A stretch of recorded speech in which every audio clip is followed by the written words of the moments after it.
ይቅር ማንቀላፋት ይበቃል መኝታ ይጥፋ ከአገራችን ድህነት በሽታ ይነገር ይለፈፍ ይታወጅ በይፋ አንድነት ኃይል ነው የልጃችን ተስፋ ተነሳ ተራመድ ክንድህን አበርታ ለአገር ብልጽግና ለወገን መከታ አሁን ኢትዮጵያ ትቅደም አሁን ኢትዮጵያ ትቅደም ኢትዮጵያ ትቅደም። ሰላም ሰላም ሰላም ውድ የቻናሌ ቤተሰቦች እንዴት ናችሁልኝ? እኔ በጣም ደህና ነኝ። ዛሬ ወደ ቦሌ አትላስ እስከ ሩዋንዳ ድረስ እየተሰራ የሚገኘውን ሌላኛው ኮሪደር እንመለከታለን። ይሄኛው ፕሮጀክት ኦሬዲ ትላንትና ወይም ደግሞ ይሄን እየቀረጽኩ በነበረበት እለት ነው እንግዲህ አስፋልቱ ሙሉ ለሙሉ አጠናቀውት ቀለም ተቀብቶ ምናምን ኦሬዲ ተጠናቋል። በርካታ ነገሮች እንዳለቁ በባለፈው ቪዲዮ ተመልክተን ነበር የዚህ ፕሮጀክት። እንግዲህ ዛሬ ደግሞ ሙሉ ለሙሉ እስከ ታችኛው ሩዋንዳ ድልድይ ወይም ደግሞ የጀነራል ሰዓረ ሐውልት ወደሚገኝበት ድረስ አብረን እናመራለን። እንግዲህ የምትመለከቱት ከኡራኤል ቤተክርስቲያን አቅጣጫ ወይም ከካሳንቺስ ወደ ቦሌ ብራስ የሚያቀኑ መኪኖችን እያየን ነው። እንግዲህ እሱኛው መስቀለኛው መንገድ ጋር ነው የተነሳ ነው። ትላንትና በነበረን ቪዲዮ ደግሞ የዚህ ፊት ለፊት የሚገኘውን የዚህ የቺቺኒያ ኮሪደር ነበር ያየነው። ከ22 ውሃ ልማት ተነስተን እስከዚህኛው ድረስ ያለውን እስከዚህኛው መስቀለኛው መንገድ ድረስ ነበር የጎበኘ ነው። ዛሬ ደግሞ ሌላኛውን ፕሮጀክት እንጎበኛለን። እንግዲህ አዳዲስ ቤተሰቦች ሰብስክራይብ በማድረግ እንደዚሁም ደግሞ ነባር ቤተሰቦችም ወይም ደግሞ ሁላችሁም ላይክ በማድረግ እንደዚሁም ደግሞ ሀሳብ አስተያየታችሁን ካልተመቻችሁም እንግዲህ ያልተመቻችሁን ሀሳብ አስተያየት በመስጠት ለማሻሻል እንዲጠቅመኝ ማለት ነው አብራችሁኝ እንድትሆኑ እጠይቃችኋለሁ። እንግዲህ ይሄኛው ጎዳና ዛሬ የምንመለከተው ምናልባት አዳዲስ ቤተሰቦች በየሰዓቱ ስለምትኖሩ ሰብስክራይብ እያደረጋችሁ የምትቀላቀሉን የጀነራል ሰዓረ ጎዳና በመባል ነው የሚታወቀው። እንግዲህ ሐውልታቸውም እንደዚሁም ደግሞ የትንሽ ሚኒ ፓርክ አይነት ነገር ታች ቦሌ ሩዋንዳ ጋር ተሰርቶላቸዋል። ሐውልቱ በእርግጥ ከተሰራ ቆይቷል። አሁን ላይ ግን በደንብ የተወሰነ ከፈት ተደርጎ ሐውልቱን በደንብ እንዲታይ እንደዚሁም ደግሞ ከዚህ ኮሪደር ጋር ተያይዞ የተሻለ ተደርጎ ተሰርቷል። እንግዲህ እዛ ነው ዛሬ ጉብኝታችን የምናጠናቀቀው። ይሄ መስመር እንግዲህ በፊት ከዚህ ከቦሌ አትላስ ተነስታችሁ ዛሬ ወደ ተነሳንበት አቅጣጫ እስከ ኡራኤል ቤተክርስቲያን ድረስ የቦሌ ቪአይፒ ኮሪደር 2 በመባል ከዚህ በፊት እንደተመረቀ ይታወቃል። እኛም ተደጋጋሚ ስናየው የነበረው ማለት ነው። እንግዲህ ይሄ መስመር ነው መስቀለኛው መንገድ አትላስ ጋር ነን ያለነው። እንግዲህ ከአትላስ ተነስተን ወደ ሩዋንዳ እስክንደርስ ድረስ በርካታ ኤምባሲዎች ዩኤን ጨምሮ ትልልቅ ተቋማቶች በተለይ ደግሞ ኢንተርናሽናል ተቋማቶች አሉ። ከዛ ባሻገር ግን እጅግ በጣም ብዙ ስታር ሆቴሎች በዚህ መስመር ላይ ይገኛሉ። እንግዲህ ትልልቅ ዲፕሎማቶችም ጨምሮ ማረፊያ በመሆን የሚያገለግሉ ትልልቅ ሆቴሎች ናቸው እዚህ መደዳ ላይ ያሉት። እንግዲህ አሁን እየሄድን ካለንበት በስተጀርባ በቀኝ በስተጀርባ በኩል ማለት ነው ወደ መንደር ገባ ብሎ መግቢያውን አሳያችኋለሁ። አትላስ ላይ የሚሰሩ ፕሮጀክቶች የወንዝ ዳርቻ ፕሮጀክቶች አሉ እና ሀይቁ የመሳሰሉ እነዚህ ፒኮክ ፓርክ፣ ከዛ ባሻገር ደግሞ የስፖርት ስፍራዎች አሉ። እንደዚሁም ደግሞ ወተር ፓርኩ አለ። እነዚህን የመሳሰሉ ካናሉም ጭምር እንደዚሁም ደግሞ አዲስ ሴንትራል ፕላዛ ከዚህ መስመር ተነስታችሁ እስከ ዞራችሁ የፒኮክ ወንዝ ዳርቻ ድረስ እስክደርሱ ድረስ እነዚህ በርከት ያሉ ፕሮጀክቶች ያሉበት እንግዲህ አካባቢው በከፍተኛ ሁኔታ በፍጥነት እየተለወጠ ያለ ሰፈር ነው። ይሄ መስመር እንደሚታወቀው ከዚህ በፊት እንደዚህ በሆቴሎች በትልልቅ ሆቴሎች ኦሬዲ በርከት ያሉ ሆቴሎች የነበሩበት በጣም ከፍ ያለ ወይም ደግሞ ያደገ አይነት ሰፈር ነው የነበረው። ትልቁ ችግር የነበረው የመንገዱ ነው የነበረው። ምናልባት ስቲል አሁንም አይታችሁት ከሆነ አስፋልቷ ጠበብ ያለች ነች። እንደዛም ሆኖ ለሁለት የተከፈለ በዛ ላይ ደግሞ በጣም ሰፋፊና በርካታ ዛፎች አስፋልቱን ለሁለት ከፍለውት ጠበብ ያለ ነበር። ከዛ ባሻገር ደግሞ የነዚህ የመንገድ ዳር ኤሌክትሪክ ፖሎች አልነበሩትም። ኢቭን ባለፈው እንኳን እኛ ከዚህ በፊት ስንመለከት እነዚህ ነገሮች አልነበሩም። ኮሪደሩም ከተጀመረ በኋላ እንግዲህ አሁን እንደምታዩት አስፋልቱም ቀለም ተቀብቶ ተለይተው ከዛም ባሻገር ደግሞ ኤሌክትሪክ ፖሎቹም በደንብ ገብተው እግረኛው መንገድ ላይ በኮንክሪት ከፍለውት ሙሉ ለሙሉ ኦሬዲ ተጠናቋል። ወረድ ስንል ደግሞ ሌላ አዲስ የተሰራች የህፃናት መጫወቻና ትንሽ የፐብሊክ ስፔስ ነገር አለ። እንግዲህ እነዚህን በሙሉ እየጎበኘን የዛሬ ቆይታችን አትላስ ጋር የቅርታ ቦሌ ሩዋንዳ ጋር እናጠናቅቃለን። እንግዲህ ወደ አትላስ ፕሮጀክት መግቢያ እቺ ነች። እቺ የምትመለከቷት አዲስ መንገድ ነች። አስፋልት አድርጓታል ባለፈው። በቀጥታ ወደ ፕሮጀክቱ ይወስዳችኋል። ምናልባት መጎብኘት የምትፈልጉ ካላችሁ ማለት ነው። ቤት በኩል ልግባ ምናምን ብላችሁ እንትን እንዳትሉ። ኦልሬዲ አትላስ መስቀለኛው መንገድ ጋር ነው ያለው። ካልሆነ ደግሞ በዋናው በቦሌ ከመጣችሁ ወሎ ሰፈር አደባባይ አካባቢ ከዛ ወደ ኡራኤል ቤተክርስቲያን በሚወስደው መሀል አካባቢ ስደርሱ መግቢያዎች አሉ። ትልልቅ አሁን ላይ ሬስቶራንቶችም ጨምሮ እዛ አካባቢ በርከት ያሉ ነገራቶች እየተሰሩ ስለሆነ ይሄ ዙሪያ እንግዲህ አሁን ሌላው ሪል ስቴት ተቋማቶችም ጭምር እየተገነቡበት የሚገኝ የሚገርም አይነት በጣም ያደገ በጣም ደስ የሚል አይነት ሰፈር ነው ሰፈሩ። እንግዲህ እዚህ ጋር አሁን ፊት ለፊት እያለፍን ያለ ነው በዋሽንግተን ሆቴል ፊት ለፊት እያለፍን እንገኛለን። ወረድ ስንል እዛች የምታበራዋ ግሪን ወይም ደግሞ ዛፎች ያሉበት ዘ ፕሌስ ሆቴል ነው። ምናልባት ከዚህ በፊት ከጀርባ በኩል ሆነን የአትላስ ፕሮጀክቶች ስናይ ድልድዩ ያረፈበት ሆቴል ማለት ነው። እንግዲህ እንደምታዩት ከጥግ እስከ ጥግ በትልልቅ ሆቴሎች እንደዚሁም ደግሞ ሬስቶራንትና ሞሎች፣ ሬስቶራንት በእርግጥ በየእንትኖቹ ስር ነው ያሉት፣ ካፌዎች እንደዚሁም ደግሞ ትልልቅ የሀገር ባህላዊ እቃ መሸጫዎች አሉ በየሆቴሎቹ ስር። በእነዚህ በምትመለከቷቸው ህንጻዎች ስር በርከት ያሉ ነገራቶች አሉ። ፒዛ ቤቶች የመሳሰሉ ነገራቶች አሉ። ከዛ ውጭ ደግሞ አልባሳት መሸጫዎች፣ ጂም ቤቶች ለመመልከት ችያለሁኝ። እንግዲህ ያው ዘ ፕሌስ ሆቴል ይሄ የምትመለከቱት ነው። በዚህ በቀኝ በኩል ያለው ከሱ ወረድ እንዳላችሁ ኢሮፒያን ዩኒየን አለ።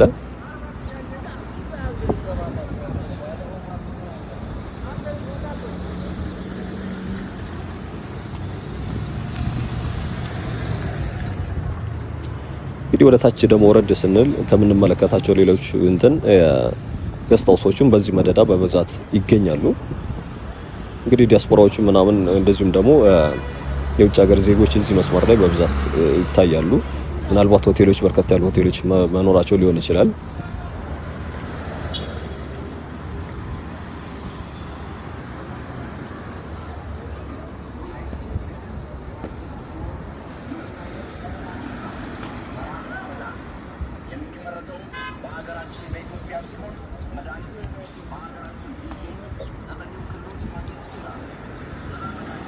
እንግዲህ ከዚህ ጥፍ እንዳላችሁ በፊት ለፊት በኩል የዚህ ኳስ ሜዳ እንደዚሁም ደግሞ የህፃናት መጫወቻ ያለበት የዚህ ከአትላስ ወደ ቦሌ ብራስ ወይም ደግሞ ቦሌ መድኃኔዓለም ስታመሩ ኳስ ሜዳው ያለበት አካባቢ ድረስ ነው የሚያስወጣችሁ። እዛ አካባቢ ሌላው የፓርኪንግ ስፍራዎች የተሰሩ አሉ፣ ሰፋ ያሉ የፓርኪንግ ቦታዎች አሉ።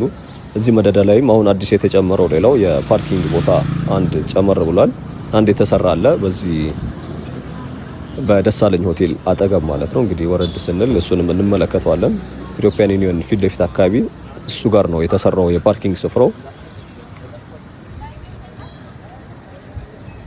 ከዛ ባሻገር እንግዲህ ድልድዩ አካባቢ ደግሞ ስንደርስ እዛ አካባቢ በብዛት ፔንሲዮኖች ምናምን የነበሩ አሉ። ሌላው ምናልባት የቺቺኒያ ቅርንጫፍ የሚመስል አይነት ሰፈር ነበር። ወደ ታች አካባቢ የቦሌ ድልድይ ወይም ደግሞ የጀነራል ሰዓረ ሐውልት ልንደርስ ስንል አካባቢ የነበሩ ቤቶች ማለት ነው። እዛም አካባቢ የነበሩት በተመሳሳይ አሁን ተቀይረው የገበያ ማዕከላት እየተሰራባቸው ይገኛል። ሱቆች ምናምን አይቻለሁኝ።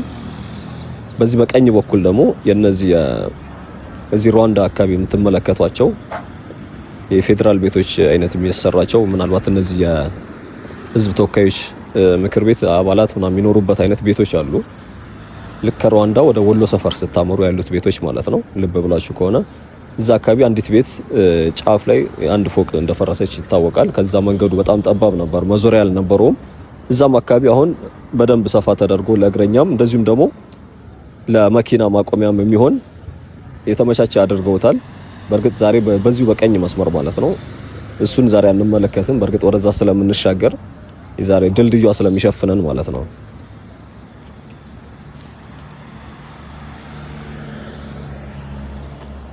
እንግዲህ ኢሮፒያን ዩኒየን ይሄ የምትመለከቱት ነው። ከበስተጀርባ በኩል ሌሎች እንግዲህ ኤምባሲዎች አሉ፣ ሆቴሎች ይገኛሉ መንደር ውስጡም ማለት ነው። ከዚህ በፊት የአትላስ ፕሮጀክቶች አንድ የሪል ስቴት ማስታወቂያ ላይ ህንፃ ላይ ሆኜ ሳሳያቸው የነበረው እንግዲህ ከዚህ ከኢሮፒያን ዩኒየን በስተጀርባ በኩል ያለ አንድ ህንፃ ላይ ሆኜ ነው ሳሳያቸው የነበረው። አካባቢው በጣም ነው የሚያምረው። የዚህ አትላስ ወንዝ ዳርቻ ዙሪያው ማለት ነው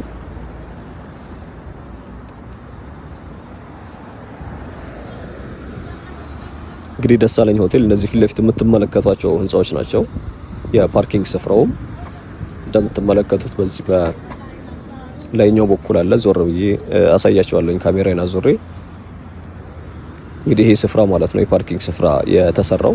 እንግዲህ እዚህ መስመር ላይ ቪላ ቤቶች ምናምን የመሳሰሉ አንመለከትም።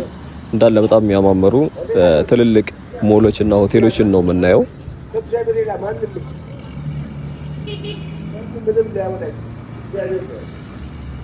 እንግዲህ የተወሰነ እንደ መምሸት ብሏል። ያው በጣም ባይመሽም ወደ ምሽት እየቀረበ ነው የሚገኘው። አብዛኞቻችን ቪዲዮዎች የኛ የለመድነው በእርግጥ ቀን አካባቢ ወይም ደግሞ በጣም ሳይመሽ ነው።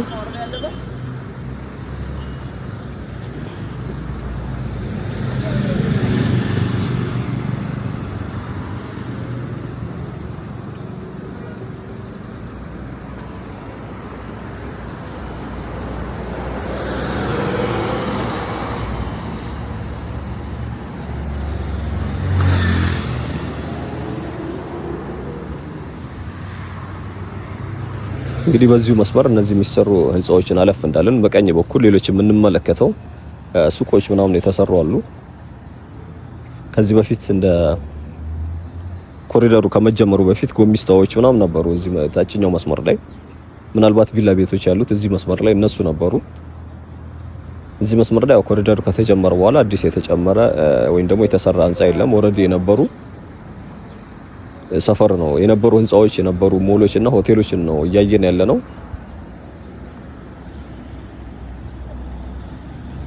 በርካታ ያለ አዳዲስ ነገሮች ወይም አዳዲስ ህንጻዎች የገበያ ማዕከላት ስንጎበኝ የነበረው የቺቺኒያው ወይም ደግሞ የትላንትናው ቪዲዮ ነው የነበረው። እንግዲህ እሱም እንደተጠናቀቀ ትላንትና ተመልክተን ነበር።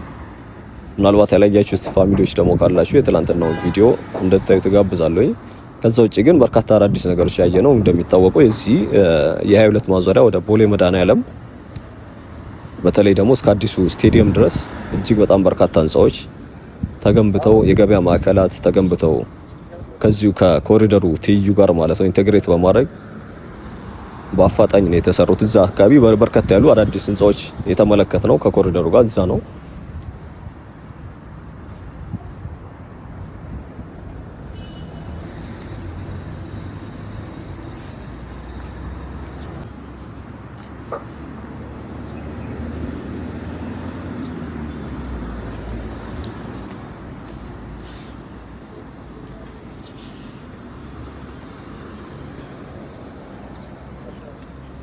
እንግዲህ በጣም የሚያማምሩ ሞሎች አሉ። ወደ ታች ደግሞ ስንወርድ ካሁን በኋላም ሆቴሎችና እንደዚሁም ደግሞ የገስት ሃውሶች እንመለከታለን። ከዛ ባሻገር ግን እዛ ጋር አንድ የሚያምር ህንጻ ወይም ደግሞ ሞል አለ። እዚህ ከሚሰራው ባሻገር ወረድ ብሎ ከዚህ በፊት ቁርጥ ቤቶች የነበሩበት ይመስለኛል ቸሬ መሰለኝ ስሙ አላስታውስም። እንደዚህ የሚል ትልቅ ስጋ ቤት ነበር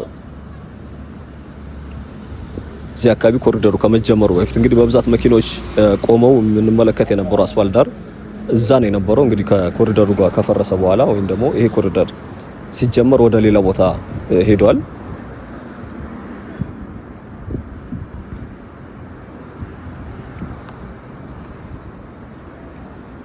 እንግዲህ እንደምትመለከቱት ግሪን ኤሪያውም ኦሬዲ ጸድቋል።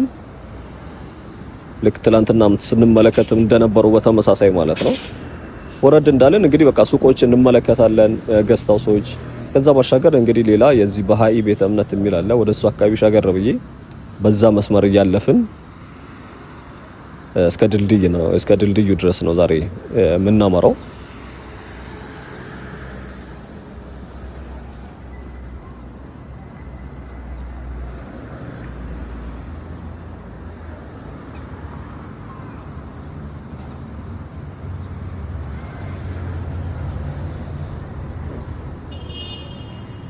እንግዲህ በዚህ መጥፍ እንዳላችሁ ሆቴሎች አሉ ወደ መንደሩ አካባቢ ማለት ነው። በዚህ በቀኝ በኩል ሌላ ሆቴል አለ።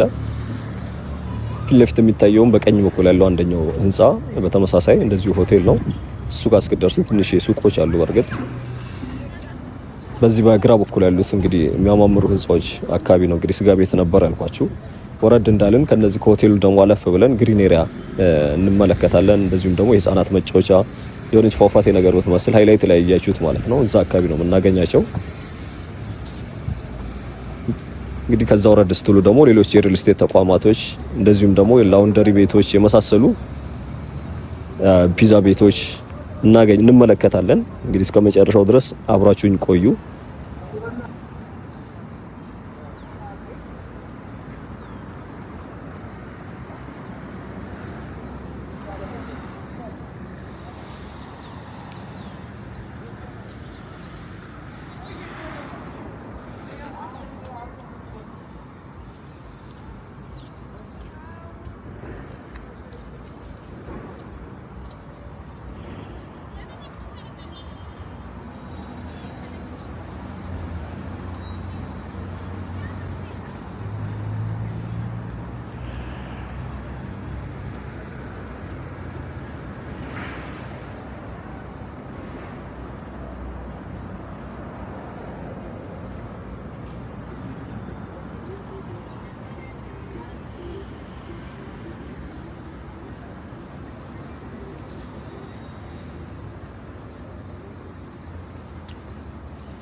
የዛሬ ቆይታችን ይህን መስል ነበር። እስካሁን አብራችን ስለነበራችሁ አመሰግናለሁ። ቻው፣ መልካም ጊዜ።